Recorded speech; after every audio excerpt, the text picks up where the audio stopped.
PM Shri പദ്ധതി ചർച്ച ചെയ്യാൻ LDFിന്റെ യോഗം ഇന്ന് ചേരുകയാണ്. ചർച്ച കൂടാതെ ധാരണാപത്രത്തിൽ ഒപ്പിട്ട സാഹചര്യം CPM നേതൃത്വം ഇന്ന് വിശദീകരിക്കും. വിവാദങ്ങളും തദ്ദേശ തെരഞ്ഞെടുപ്പ് ഒരുക്കവും ചർച്ച ചെയ്യാൻ CPM നേതൃയോഗങ്ങൾ ഇന്ന് ചേരുന്നുണ്ട്.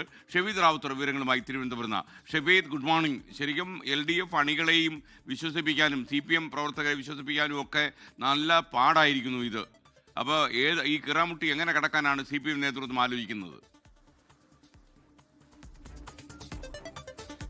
Very good morning. എസ്കെൻ സൂചിപ്പിച്ചതുപോലെ തന്നെ അതൊരു കീറാമുട്ടി തന്നെയാണ്. കാരണം കഴിഞ്ഞ ഇടക്കാലത്ത് മുന്നണിക്കുള്ളിൽ സംഭവിച്ച ഏറ്റവും വലിയ വിയോജിപ്പായിരുന്നു PM ശ്രീ പദ്ധതി ചർച്ച കൂടാതെ ഒപ്പിട്ടത് എന്നുള്ളതാണ്. ഇപ്പോൾ അനുനയ നീക്കത്തിന്റെ ഭാഗമായി ഉപസമിതി അടക്കമുള്ള കാര്യങ്ങളുണ്ടെങ്കിലും മുന്നണിക്കുള്ളിൽ അതുണ്ടാക്കിയിരിക്കുന്ന ഇമ്പാക്ട് അത് ചെറുതല്ല. മാത്രമല്ല CP അടക്കം അവസാന ഘട്ടത്തിൽ മുണ്ടുമുറക്കി ഇറങ്ങേണ്ടി വന്നു. ആ പദ്ധതിയിൽ നിന്ന് പിന്മാറാനെന്നൊക്കെയുള്ള സജീവ ചർച്ചകൾ രാഷ്ട്രീയമായി നടക്കുകയാണ്. അതിനിടയിലാണ് ഇന്ന് വളരെ പ്രധാനപ്പെട്ട ഇടതുമുന്നണി യോഗവും CPMന്റെ നേതൃയോഗവും നടക്കുന്നത് എന്നുള്ളതാണ് ഏറ്റവും പ്രധാനപ്പെട്ട കാര്യം. ഇന്ന് വൈകുന്നേരം 3:30 ചേരുന്ന നേതൃയോഗത്തിൽ സർക്കാർ PM ശ്രീ പദ്ധതിയിൽ സ്വീകരിച്ച ഒത്തുതീർപ്പ് നടപടികൾ ചർച്ചയാകും. മുന്നണിയിലോ മന്ത്രിസഭയിലോ ചർച്ച ചെയ്യാതെ ഏകപക്ഷീയമായി ധാരണാപത്രത്തിൽ ഒപ്പിടാനിടയായ സാഹചര്യം അത് CPM നേതൃത്വം മുന്നണി യോഗത്തിൽ വിശദീകരിച്ചേക്കുമെന്നാണ് നമുക്ക് ലഭിക്കുന്ന വിവരം. മാത്രമല്ല അതിൽ ഏത് തരത്തിലുള്ള സ്ട്രാറ്റജി അവർ സ്വീകരിക്കുമെന്നുള്ളത് ഏറ്റവും ശ്രദ്ധേയമായിട്ടുള്ള കാര്യമാണ്.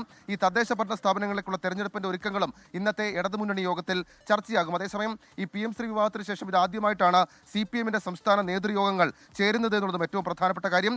സംസ്ഥാന സെക്രട്ടേറിയറ്റും സംസ്ഥാന സമിതിയും ഇന്ന് ചേരും. ഈ ചർച്ച കൂടാതെ ധാരണാപത്രത്തിൽ ഒപ്പിട്ട നടപടിക്കെതിരെ എന്ത് നിലപാട് സ്വീകരിക്കുമെന്നുള്ളത് CPM നേതൃയോഗങ്ങളെ ശ്രദ്ധേയമാക്കുന്നുണ്ട്.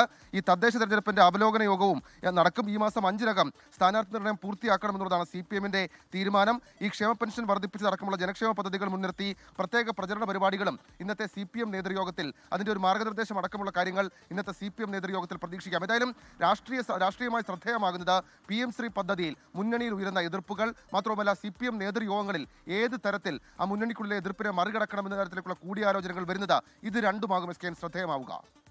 ലോകത്തെവിടെയായാലും ഏത് സമയത്തും 24 വാർത്തകളും ഓഗ്മെന്റഡ് റിയാലിറ്റി പാക്കേജുകളും എക്സ്പ്ലെയിനറുകളും വിശദമായി കാണാൻ ഞങ്ങളുടെ YouTube ചാനൽ നിങ്ങൾക്ക് സബ്സ്ക്രൈബ് ചെയ്യാം.